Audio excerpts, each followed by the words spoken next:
Kellan, thank you so much for coming on the Inner Edison podcast. And just so I get your name right, Flukinger. No, I got it wrong.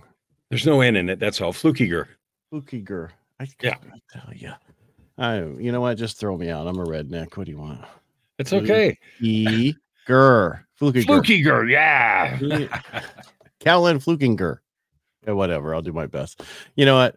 They couldn't have just made us have easy last names. Nobody ever gets mine right, which is okay. So I'll do my best, though. I apologize. All right. Good. Thank you for coming on the show today. We connected through Podmatch, which I really like Podmatch to a certain point. But you get about 10% of the people from there that are good, which is good. You can go through and figure out who you want to talk to. But I know before we went hot, we talked about a few different things, but before we get into what I want to kind of talk about, what's your background? You mean this background or my personal No, I'm background? talking your actual code.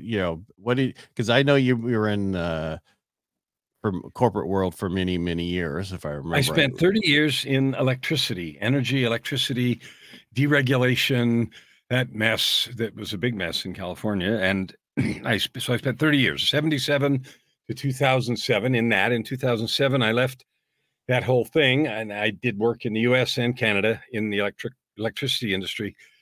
And then I just sort of changed directions completely. In 2007, I started over and became an author and a coach. And I've done that for the last 16 years. And I plan on doing it until I can no longer draw breath because I'm having so much fun. All right. So when you say you started over into becoming a coach, and people are going to go, how did you do that? So my story is pretty dramatic. My success in the corporate world was very high. I had high-level jobs, made a lot of money, but I also had a disaster of a life behind the scenes. Struggled with depression for decades, the typical sort of high-performing wreck. And I was married and divorced 3 times. I was a cocaine addict. I'd been in and out of rehab and hid all that. And in August of 2007, I had a divine intervention that invited me to change. So I walked away from millions of dollars of contracts and started over. I'm one of those sort of screw it all and jump off the cliff. That's not always the best way to do it. In fact, it rarely is. Usually better to build a ramp and a transition plan. I didn't. And it was because of personal struggles. I mean, 2 weeks before the divine intervention, I'd literally attempted suicide for the second time.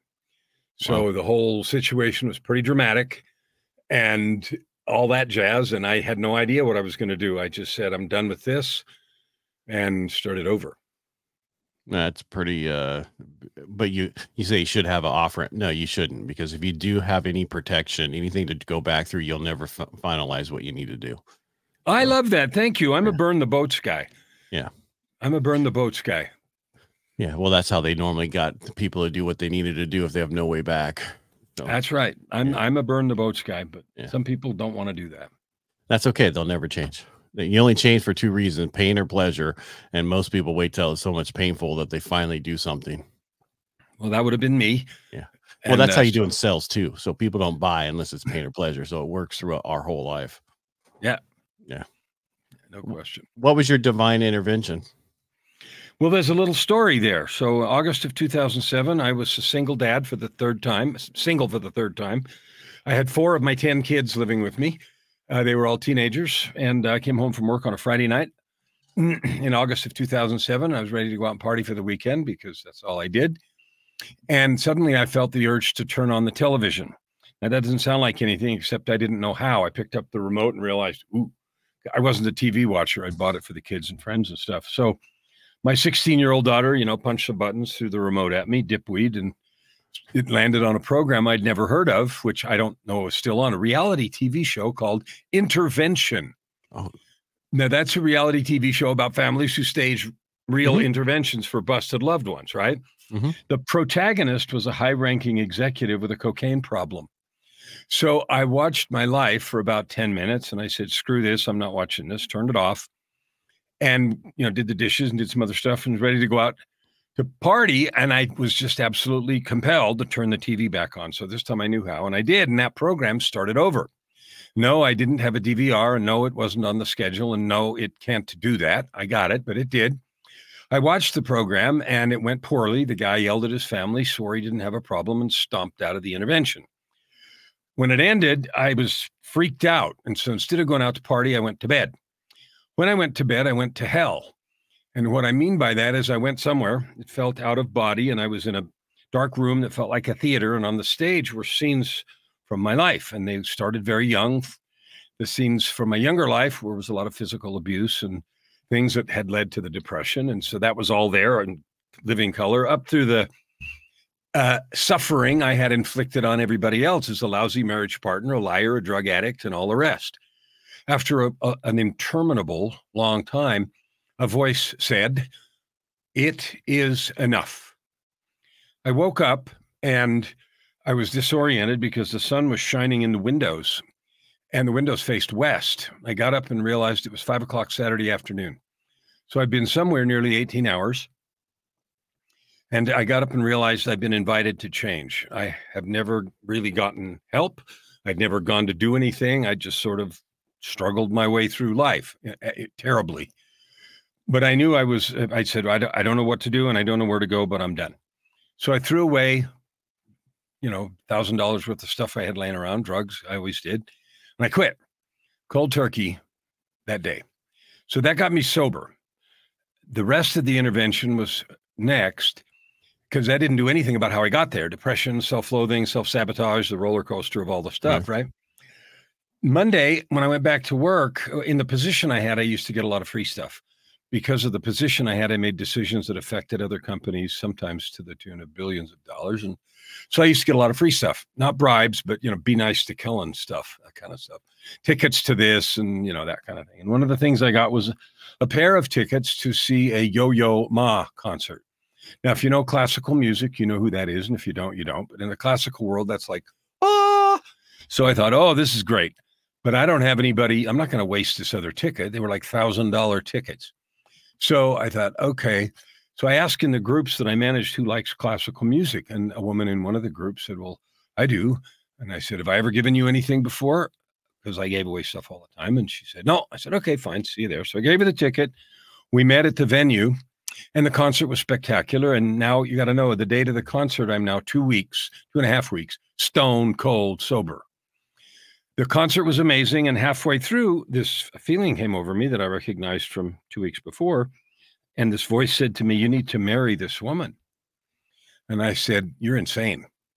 I said, I've screwed that up 3 times for real. And I no. Later that night, we were backstage because they were backstage passes and tickets to the reception and all that stuff. And the voice came back and said, and you need to tell her tonight. And I thought, oh, yeah, there's some problems with this. First of all, I don't know her well enough to know. I mean, I knew her because she worked in one of my groups, but I didn't know her well enough to know if she even had a relationship. And on top of that, she could have me arrested for harassment or something, right? So I argued, but you don't win those arguments. So I did. And it went about like you would have expected. Are you insane? And she left. Over the next 2 to 3 weeks, she had her own set of experiences, and she didn't call the cops and have me arrested, and she wasn't in a relationship, which I didn't know. And so about 3 weeks later, I walked away from millions of dollars of contracts. I wasn't an employee. I was a consultant, high-powered, whatever. And she resigned her career, and we walked off into the sunset together. And last December, we celebrated our 16th wedding anniversary. And the most interesting part about that is her name is Joy. And the thing that she was literally the intervention, the angel that was sent to help me learn how to tell the truth, to be a person, learn how to have a friend, be a friend, how to get the help I needed, all the things that I'd never done. And I was 52. So 0 to 52. And then she was that. So the combination of those two things was the divine intervention. And it was a 2x4 to be sure, but it didn't do any of the work. It simply was an invitation to change. And we feel those invitations all the time, but we mostly ignore them. And I think that's probably why mine was a 2x4. Yeah. Or a 4x8, whatever you're talking about. However big it needs to be. Exactly. But back to your story about that show. I watched it a while back. This is years ago when it was on. And there was a chiropractor from Modesto that they were having an intervention on, and it was real close to where my house is, and I was like, oh my God, I went to his offices. He used to be my chiropractor, and then it went to the whole story, and then he finally got help, and I hope he's doing well to this day. But it was those were moments that people needed that help, and I'm glad that show was on. I wish it was still on, but it's not. So yeah, so that was the divine intervention, and we just sort of walked off into the sunset and built the path from there. And so from your divine intervention and changing what you're doing, you wrote a book. Is that what I heard? I have written 19 books now. Okay. So I started writing books. Yeah. I started writing books about my own journey, about my own healing, about all the stuff I hadn't talked about for all the years. And I wrote a book about depression called Tightrope of Depression. And I wrote a book about meditation, several books about meditation, because that was very valuable. And over the years, I've written books on forgiveness because it was so important for me. And, all of the books that I've written have come out of my own need. In other words, I needed to learn this. I did with help and whoever, and then I wrote about it with the idea of perhaps being helpful to others. No, I think that's important, because I think a lot of people hold on to that pain and don't forgive for themselves. They think if they forgive, it's, but how did that work for you? It was very, very, very difficult. And the more difficult it is, the more need it is to write about it. The abuse that I suffered as a kid was all based on religion. There was a lot of force. It wasn't be a good boy, Johnny or Kellan. It was, or you're going to hell, and it was all enforced with violence. And so for me, it was particularly difficult because I absorbed the idea that I was bad because, God was on their side, obviously, because I suck. That sort of feeling. And it took a long time for me to realize I was in control of my own life, and that the truth is nobody wakes up in the morning thinking, I'm going to figure out how big of a turd I can be today. And so my parents, it was principally my mom who administered the discipline, beatings. And I found out some things later about stuff that was going on that, was weighing on her. And so at the end of the day, I have a choice. And here's the thing I teach about forgiveness. If I keep my self-loathing, if I keep hating myself for all the mistakes I made, and there were boatloads, or I keep hating someone else because of what they did to me, and there's plenty of real things that people do to others, the only thing it does is it limits my ability to be powerful in the present. So forgiveness is not excusing bad behavior. It's not pretending things away. It's not acting like it didn't scar you and the need to take care of those scars. It is simply a choice to no longer allow past events to have power in the present. I think that's a great definition of that. Well, it's what I needed. And so I'm just saying that that's what people need to know, because people think that if they get, forgive and all, they don't understand the process. I try to explain to people, and I'm surprised you didn't go in the military with your background, because I'm a vet. And so I had same issue. Dad was abusive, you name it. I went in the military because normally people who are messed up run into the military because nobody's sane runs towards danger. And I just have found, dealing with vets with what I do, podcasts and everything else, that most people have issues, PTSD from their childhood. The military just exacerbates it with what you see and everything else. I understand that. And I've talked to a lot of people in the course of my years helping people and doing stuff that have been in the military. And I certainly understand that path. It wasn't for me, but I certainly get that. No, I'm just saying, but because you're back, you would have been the perfect person to go in the military.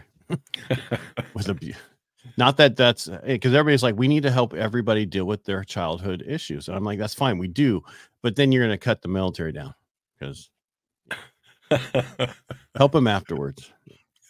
Well, most people don't figure out that they need to do what you've said. I mean, all joking aside, until they've had a few years and maybe a few decades, until they've allowed those old stories to control and often wreck their lives for a while. And those kind of traumas, sometimes they ruin us, and sometimes they refine us, and sometimes they do both. And when you don't deal with them, they ruin you for a day, a week, a month, a year, a decade, until you get the help you need and change how you're thinking about it, and then they can refine you. I agree with that. And you're right. But all right, let's change the subject just a little bit. You were talking on your, I've seen some of your stuff and it says, unlock the power of your message. Mm-hmm. How do you unlock the power of your message? Or how did you, I should say, how do you, because I guess that's a 5-day challenge you do. It is, but I can tell you the 3 keys. And my telling you, I hold nothing back. I tell everybody everything. And here's the fun part. People, when I first started coaching, it was sort of this idea that if you give too much away, you won't have anything to sell. And that's all nonsense. Right. Because I can tell you exactly, and I will in a minute, everything that I know and everything that you can do. And 99.999% of the people won't do it and need help, accountability, structure, and framework. So I'm happy to tell you, I think of it as DNA, your superpower DNA, your purpose, the purpose of your life. People say that all the time. I don't know what my purpose is. Well, I'll help you find it. Only this DNA has 3 strands instead of 2. Like the double helix of DNA, there's a triple helix. Number 1 is you have a set of existing skills. They are the things you've been selling in the marketplace. Maybe you're an accountant, maybe you deliver pizza, maybe you're an entrepreneur, maybe you're an artist, whatever it is, you developed a set of skills that you sell in the marketplace. Most people go through life selling those skills in the marketplace and not really liking their jobs. I mean, the percentage of people that don't really find their jobs fulfilling is really high. 75, 80, 85%, depends on the study you read. And there's no wonder, because you're only using one thing. The second thing that every person has, besides that set of skills that they learned and developed, is you have a set of natural gifts. Some people have obvious ones, music or art or singing or something. Most have less obvious ones.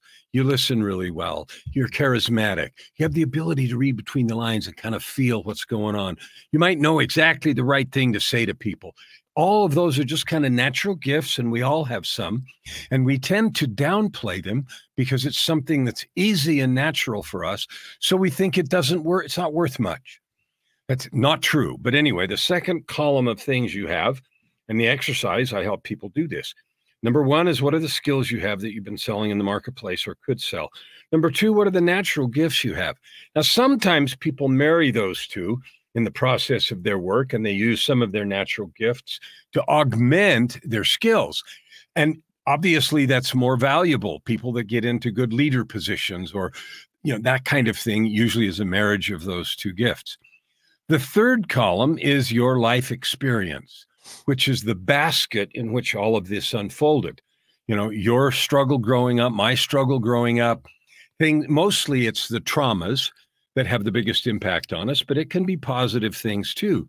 So the set of life experiences you've had in the Navy as a kid, since then doing your podcast, that set of life experiences teaches each of us a whole bunch of really important things.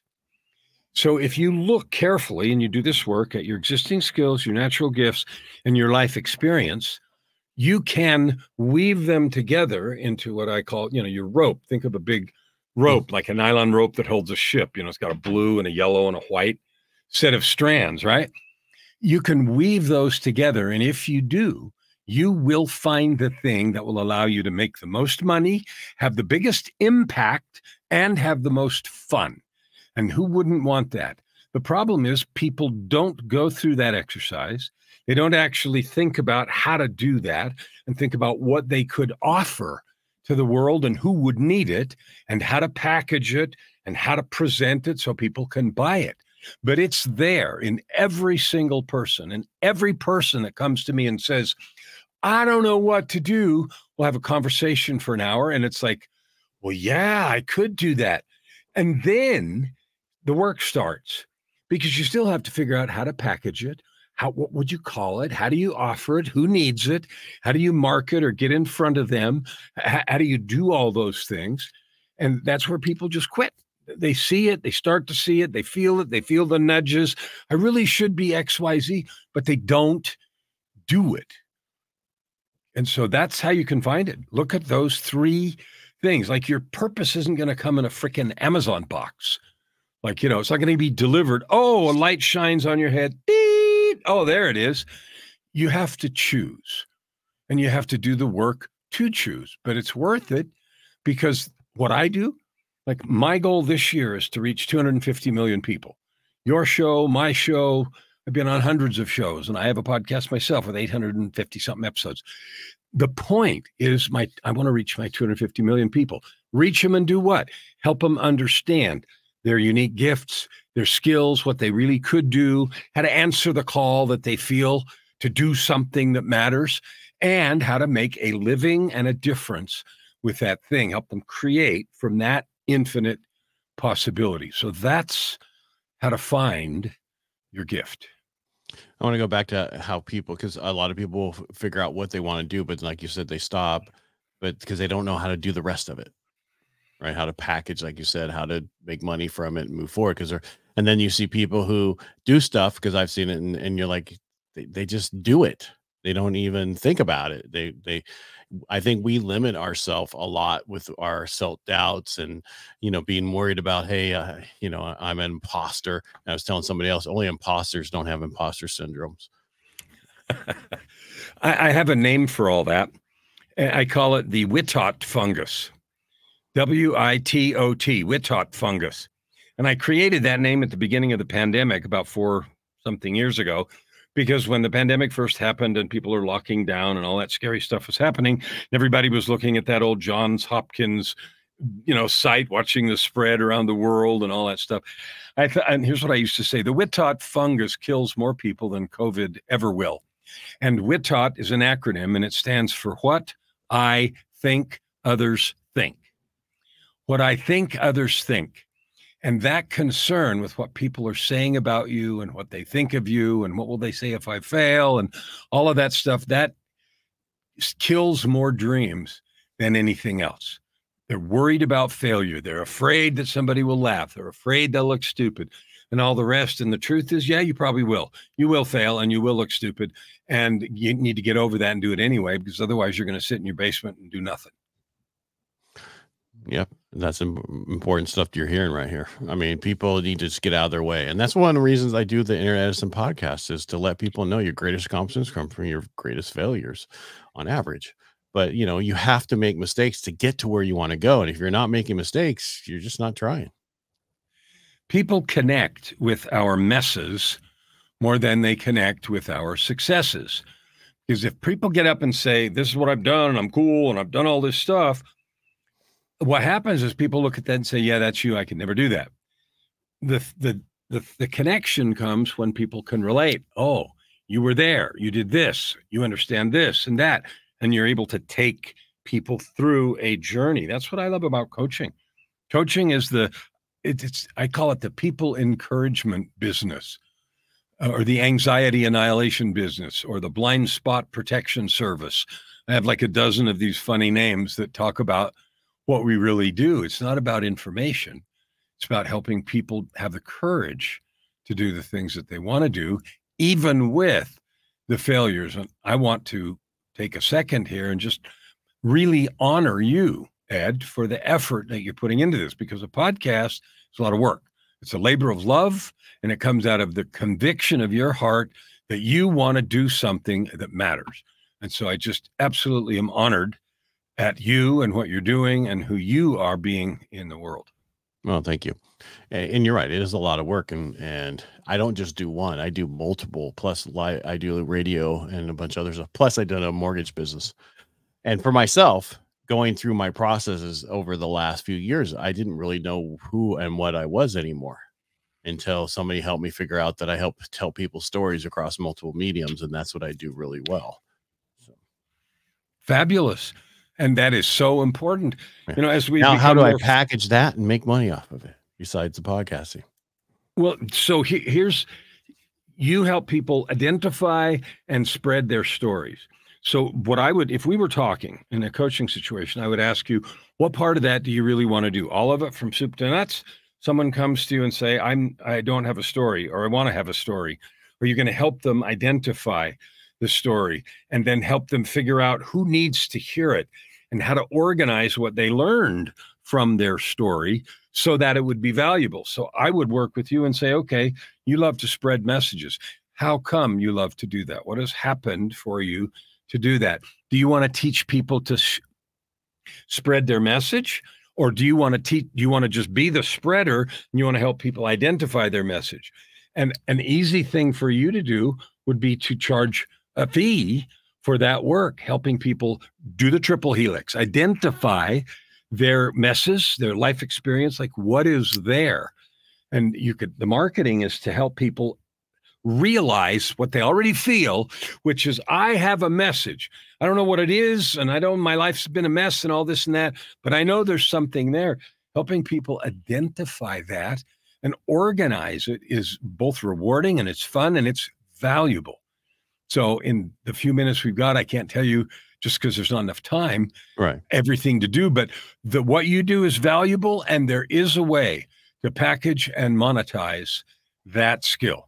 And we need to talk, because I enjoy the conversations. I like having the conversations. I like taking people down a path to figure out why they're there and what they're trying to do. And that's what I do. I mean, I can watch you with your mannerisms and everything about you to see what you want to talk about. And I normally can do really well. When you come with somebody who's been on a podcast or have their own podcast, they're used to running it also. So sometimes you run into that little issue, but not always. And I enjoy that conversation to get people to where they are. I've had many people on here who go, you actually listened to what I said. I go, well, that's what you're supposed to do. You know, like I'll go back with what you said and bring something back from a conversation we had just, 10 minutes ago and go, I want to go deeper on this. And they're going to go, what, how did you remember that? That's what I do. That's valuable. And so I tell you, as host to host and coach to dude that's got cool stuff, that ability to listen that way and draw people out so that they feel safe and they're willing to tell you that is a skill that you absolutely can package and sell, period. Well, we need to do it because I enjoy this much more than anything else I do. So I can't agree with you more. You need to. The world needs as many of us as the closeness of family that used to be 100 years ago and all the things used to be, that all spreads out and people have less and less sources of strength, less and less people to rely on, and all of the rest. And being in the people encouragement business, coaching, I love it. I wouldn't trade it. Like I don't ever plan to quit, not because I can't, but I don't want to. I love what I do. Yeah. If I could be doing podcasting 8 to 10 hours a day, I would. It's the one thing that I don't get tired from. And that's because it comes from your triple helix. Right. What would be fun is to take apart your skills, your gifts, and your life experience and figure out what it is in your heart that makes you want to draw out people's stories and then share them. Why is that important to you? And that would be the genesis of what we figure out how to create money with, because what you have is valuable. Well, thank you. But back to your thing, and we were talking about, you said that, we come from when you don't give everything away for free, you have to pay for it. Well, I've found, talking to so many other people, that the more you give, the more people come to you. Mm-hmm. So if you give everything away for free, it doesn't matter. The people go, wow, that's amazing what he does. Hey, could you help me? I need this. And they're going to pay you for it even more so. The ones that are going to take it and run with it and steal it from you, you're not going to make any money off them anyway. And and the number of people that can read a calculus textbook and pass the test are 1/1000%. And if someone talks to me and I give them everything I can and they go and hit a home run, I just say, bless your heart, good for you. And I don't even care. So there's no issue. No, I have and the one thing I don't like about, and if you read my Inner Edison podcast thing, it says down at the bottom, no coaches, no guru, nobody else. But there's unique situations where, because there's so many people who say they're a coach, it's a bad name. So I like the other words that you use to say who you are, because that's truly what we need to change it. We need to change it from the coach to something else. I love the word alchemist. And the reason that I do is when you think about an alchemist, it's sort of that mysterious thing that's part science and part magic. And when you're dealing with people's fears, when you're dealing with the real reasons people don't do stuff, they say they don't know how. But what I've discovered is when the want to gets big enough, how to pops up everywhere. Like if you're desperate to get something done, you'll freaking figure out how to do it. And so it is the real fun is that place where people realize they don't need to be afraid. Their success or opportunities past that. And the world actually needs your voice, my voice, their voices. Absolutely. Well, people don't realize podcasts, there's only 18% of the podcast still going. That's how many Really? are not. Yeah. Yeah. Of all the podcasts that are out there, only 18% are still going. So I did a talk on the rule 1023 of podcasting, which is most of them die before the 10th episode. Then the next one is the 23rd episode. So you have 80% of them that are gone. And then after that, usually if you get past the 23rd episode, you stay, and then you still lose another, 2% to get to only 18%. Yeah. You're amazing. I love talking to you and I love what you're doing. So I really appreciate that. I like sharing it information. Huh? I said, what else can I help you or help your audience with? How can I serve you guys? I think we've done a lot today for the 30 minutes. I like to keep it right around 30. I can always have you come back and we can talk, after we do my little figure me out, we can talk about that, how you figured me out, and we could have a whole podcast on that. And then that would be something that would be good. Cool. Yeah. Don't worry. I'll pay you for it. I'm not worried about that. I'm not trying to get it for free. You know what my business plan is? Help people. My business plan on the wall says I never look for clients. I look for people to love, opportunities to serve, and problems to solve. And I find in doing that, I have plenty of people that say, you know what, I really need you to help me do this and get it done. And then, okay, if we've done that and you're saying, I need you to help me do this, then I'm like, duh, I'm all in. Because why? Because it lets you be you and serve in your best capacity. So I have another podcast I do called Helping the Brave, which is for helping veterans once we take the uniform off. And so and I'm the president of my Rotary this year. So it was important for me to do a lot of veteran causes. And one of the things I'm putting together April 12th and 13th is a Firewalk for veterans to help them reignite their purpose. Oh, how amazing. Do you do fire stuff? That's the first time. I had a guy on my podcast who was David Albin. What's that? David Albin. Yes. Okay. Then he's doing it with me. Yes. I had him on well, then you've got him. Yeah, I was going to say he was Tony Robbins' fire master for 15 years. For 15 years. Then he went to Google and NASA. No, he's the guy. Right. Yeah. Once I had him on because he was like the top person on podcast through Podmatch, right? To get on people's podcast. I had him on and he wanted to, he's done everything. He is a veteran. He talked about, all that thing. And he's like, and so we connected, and this is the first one in the nation for veterans. Bless both of your hearts. Yeah. So the purpose of this is just to be like the first, so we're doing a 2-day event, first event, and then hopefully turn it into, Woodstock. I said Burning Man, but he didn't like that anyway. He goes, nothing about burning. Oh, love it. Yeah. Kellan. Did I get it right that time? Yeah, I did. Kelly. You did perfect. Kellan. Yeah. Thank you for being on the Inner Edison podcast. I do want to have you come back. I do want to do some work with you, and then we'll have you come back and you can tell everybody what you've helped me with and how you did it.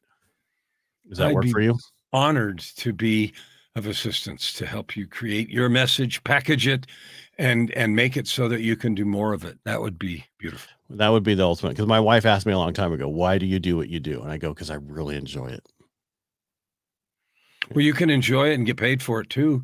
I know. Money is just an exchange of value. And if the value you're providing to people, you can and should be paid, period. Well, thank you. And I understand that, but she was just asking me, what's your long-term growth? I go, I don't know, but something will come out of this. It's just a matter of getting better at it. And that's why I've done thousands and thousands of hours of this, including lives and everything else, just to get better at doing it. Fabulous. Well, thank you so much for being on the show today. How do people find you? People find me because I've got such a weird name. So the name is spelled correctly on the screen, Kellan Fluckiger. I'm on Facebook, several places. I'm on YouTube. Your Ultimate Life Formula is the YouTube channel. Your Ultimate Life is the podcast, and all the socials with my name, with a name like Kellan Fluckiger, I can't hide. So it's not complicated to find me. And, send me a message. Tell me that you'd like to chat. I love meeting people. I can't reach my 250 million people without all of you, and then a zillion more. So that's how you find me. All right. And if you're not watching this and you're listening to this, that's KellanFluckiger. That's how you spell his name. And thank you so much for being here today. You betcha. Amazon, my books are all on Amazon and all the rest. So I'm not hard to find. Yeah, what you need to do is get like I have, getedsbook.com. You need to get kellanbook.com, You know, I think that's a good idea. Get kellansbooks.com. I have a Facebook page, Kellan Fluckiger Books, and it's got pictures of most of them. I know, but for people to be able to quickly show, you want to get my book, here's where you're going. I'll take them right to the Amazon page or wherever you want them. I love it. I'm going to talk to Joy about that. She's the other half of my business. She runs all of our back end, all of our contractors, and does website stuff and all that. She's magic. Good. All right. Well, again, thank you so much for being here today. We really appreciate it. And thank you. All right, sir.